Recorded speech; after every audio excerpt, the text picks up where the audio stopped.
The theater was unusually quiet for a Friday night. A thick velvet curtain hung in front of the stage, reflecting the soft glow of the overhead lights. Outside, the city buzzed with its usual Friday frenzy, but inside, everyone seemed suspended in a delicate, anticipatory calm. Families, couples, and music enthusiasts had arrived in droves, drawn by the promise of an evening of classical brilliance. The marquee outside had simply read, "An evening of music." Simple, understated, yet compelling enough to attract a crowd willing to pay for sophistication in sound. Most of the attendees had expected a conventional concert. There was a reason they had bought tickets months in advance. The renowned cellist, Isabelle Deneuve, was performing her celebrated repertoire. Her name carried a weight, a promise of excellence. Her performances were legendary, always tinged with that subtle brilliance that left audiences speechless. Yet tonight, there was an unspoken anticipation, something intangible, that tingled in the air. Backstage, the orchestra members were making their final adjustments. Music sheets were shuffled, instruments tuned, and last-minute whispers exchanged. Amidst the familiar chaos, a small figure stood near the wings, barely noticeable at first. She was no taller than the back row seats, with a violin that seemed almost too large for her slender frame. Her hair, chestnut and slightly frizzy, was tied neatly, but stray strands curled around her forehead as if reflecting her own nervous energy. Her name was Clara. At just 11 years old, she was not yet a child prodigy in the eyes of the world. In truth, she had been playing violin since she was 4, and over the past few years, she had quietly become a sensation in her own right, performing in small recitals and local competitions. But tonight was different. Tonight, she would play on the same stage as Isabelle Deneuve. A duet had been arranged spontaneously, a surprising idea suggested by the concert director after hearing Clara's breathtaking rendition of a classical piece at a local music academy. Clara fidgeted with her bow, her small fingers trembling as she tried to calm herself. She had rehearsed every note meticulously, yet nothing could prepare her for the enormity of the moment. Across the stage, Isabelle adjusted her sheet music, her eyes scanning the room with the practiced serenity of a musician who had conquered countless stages. But when her gaze landed on Clara, she smiled warmly. There was no condescension, no sense of distraction, just genuine encouragement. "Are you ready?" Isabelle asked, her voice soft, almost whispering. Clara nodded, swallowing hard. She clutched her violin, feeling the smooth varnished wood beneath her fingers, the strings vibrating slightly as if they shared in her anxiety. "Remember," Isabelle said, bending slightly to meet Clara's eyes, "music isn't about perfection. It's about feeling. Let's tell a story together." Clara nodded again, and for a moment, the nervous energy inside her transformed into something else, determination. The curtain rose, and a soft murmur rippled through the audience. Spotlights illuminated the stage, capturing the elegant lines of Isabelle's cello and the small, almost fragile frame of Clara holding her violin. The orchestra behind them began the opening notes of the chosen piece, a delicate, haunting melody that seemed to float above the audience like a cloud. Clara's bow touched the strings, hesitating for a heartbeat, and then a sound emerged, pure, crystal clear, resonant with emotion far beyond her years. The audience stiffened, as if suddenly aware that something extraordinary was unfolding before them.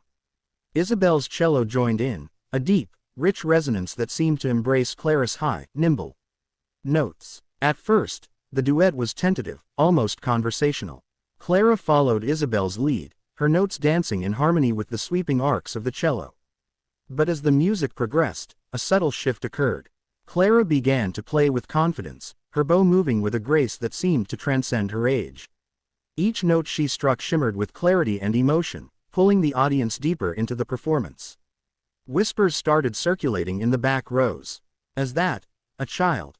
I've never heard a young violinist play like that. Her technique, it's flawless." Isabelle, sensing the change, adjusted her playing to match Clara's growing intensity. The duet became more than a combination of instruments. It became a conversation, a shared emotion between two musicians whose ages were worlds apart but whose souls resonated in perfect synchronicity. By the middle of the piece, Clara's small hands moved with astonishing precision. Her fingers danced along the fingerboard, executing leaps and trills with a maturity that startled even the seasoned musicians on stage. Every note was infused with feeling, joy, longing, melancholy, hope, each one striking a chord deep in the hearts of the audience. In the balcony, an elderly man wiped a tear from his eye. Near the front, a mother held her child tightly, both mesmerized by the sheer beauty of what they were hearing. Some audience members had forgotten to breathe, lost entirely in the sound, their world reduced to nothing but the intertwined melodies of the violin and cello. Clara's bow arched in a final, delicate flourish, her eyes closed, completely absorbed in the music. Isabelle followed suit, letting the last notes linger, resonating in the still theater like echoes of some celestial memory. The final chord hung suspended, a fragile thread connecting stage to audience, before dissolving into silence. For a moment, no one moved. Not a cough, not a shuffle, not even a blink.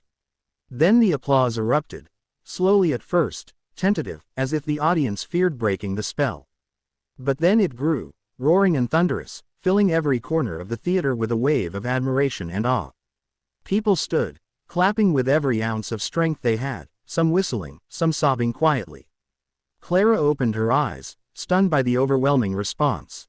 She glanced at Isabelle, whose smile radiated pride and wonder. The two shared a quiet moment backstage after the performance, a fleeting but profound recognition of a rare musical connection. "You were amazing," Isabelle said, placing a hand on Clara's shoulder. "Tonight, you weren't just playing the violin. You were speaking to every heart in that room." Clara, still trembling, could only nod. Words seemed insufficient. Music, after all, had always been her language. News of the performance spread like wildfire. Clips of Clara and Isabelle's duet circulated online, garnering millions of views within hours. Music blogs hailed Clara as the young violinist who stunned the world, while social media exploded with admiration and disbelief. People who had never attended a classical concert were sharing the video, moved to tears by the unexpected beauty of the collaboration. Yet for Clara, the experience was not about fame or recognition. It was about the music itself, the delicate interplay between her and Isabelle, the way their instruments spoke in a language older than words, a language understood by anyone willing to listen with their heart. In the days that followed, Clara returned to her small practice room, her violin resting in her lap as she replayed the performance in her mind. She thought about the smiles, the tears, the awe in the eyes of the audience. And she realized something profound. The stage, the applause, the cameras, they were merely reflections of what truly mattered. Music was alive in the notes, in the emotion, in the connection that bridged ages, experiences, and worlds. Weeks later, Clara received an invitation to perform at a prestigious music festival. She was nervous, naturally, but she remembered Isabelle's words: "Music isn't about perfection. It's about feeling. Let's tell a story together." And with that, she stepped onto every stage with the same sincerity, the same passion, the same unwavering devotion to the art that had first called to her as a small child. Her duet with Isabelle remained a defining moment in her young life, a reminder of the night when music, in its purest form, transcended expectation, age, and even time.